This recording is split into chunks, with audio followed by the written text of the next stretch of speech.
A market moves in a two-stage process called impulse and correction. Impulse and correction. The impulse is the swift or strong move in one direction, or a sustained move in one direction that's swift or more powerful relative to the move that came prior to it. Now if we look at our euro dollar 1 hour chart here, and we can see here at the bottom here we have a bottom, and then we have a swift or strong move upwards, and this is the impulse, and this move back down, and you see how it meandered back down. This is the correction. Then impulse again back up, and then the correction back down, then impulse.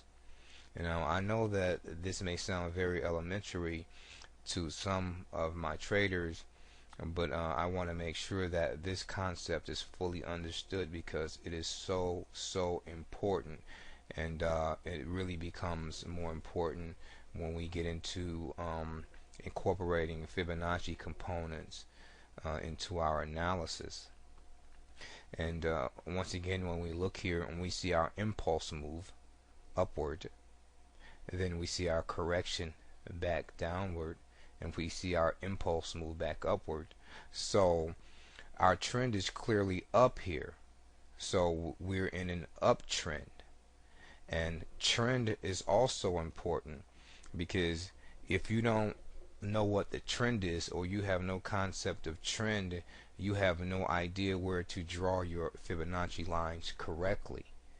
And as we'll see going forward, it's really not that complicated once we know exactly how the concept of impulse and correction applies to market movement. It's just like a walk. When you walk, you take a step forward, but before you can take another step forward, you actually move backwards.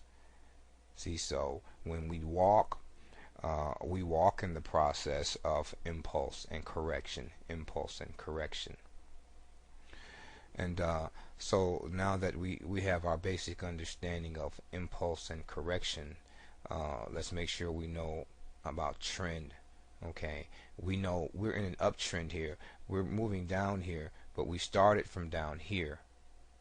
Okay, we know we were in an uptrend when we made this higher bottom here, and that's another good thing about the laws of charts and men, is that when you see a pivot, then you know that a bottom has been formed. That bottom has been printed once you see the pivot.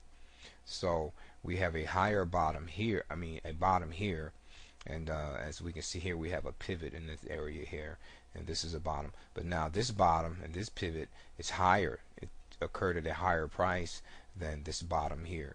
So now the trend is up, because we're down, but now we're up. We impulse, we pull back down, we have another upward or bull pivot here. So at the point the bull pivot is established, then the uptrend has resumed and a new bottom has formed. So bottom, higher bottom, pivot creates higher bottom. So the trend is still intact, and the trend is clearly up. And we see we impulsed up here.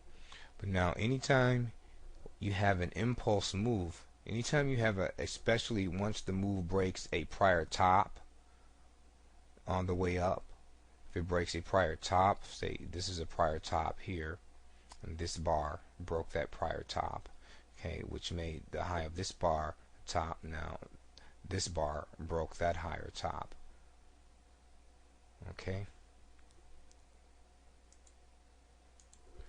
so now once you see a breakout in here, once you see a breakout, when the breakout first occurred, that's when we start to look for a correction.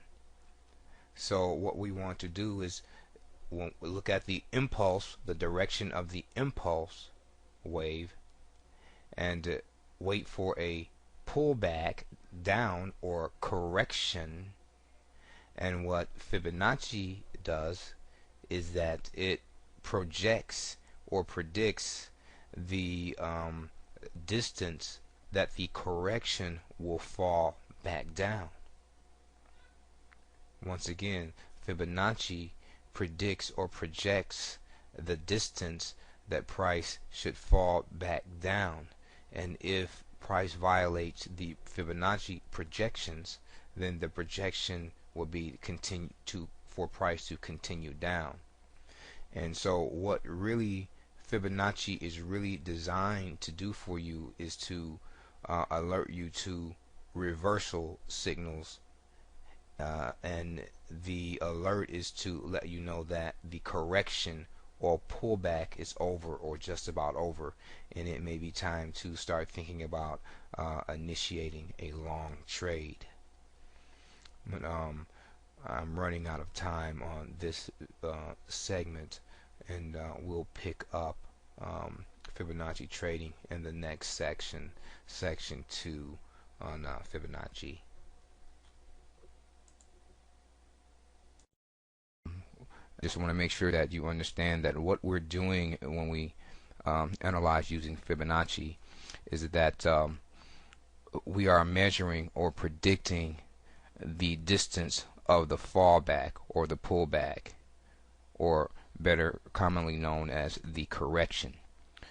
And Fibonacci is excellent for this, and most professional traders use a very specific Fibonacci technique, and we're going to be looking at that technique and see how you can apply it to your own trading.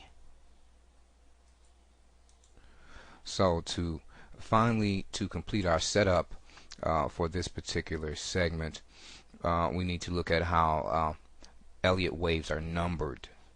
And Elliott waves are numbered, and the number of the wave will determine where you draw your Fibonacci lines and where you may anticipate a pullback to come back to, as well as give you a better idea of when to enter and exit your trade.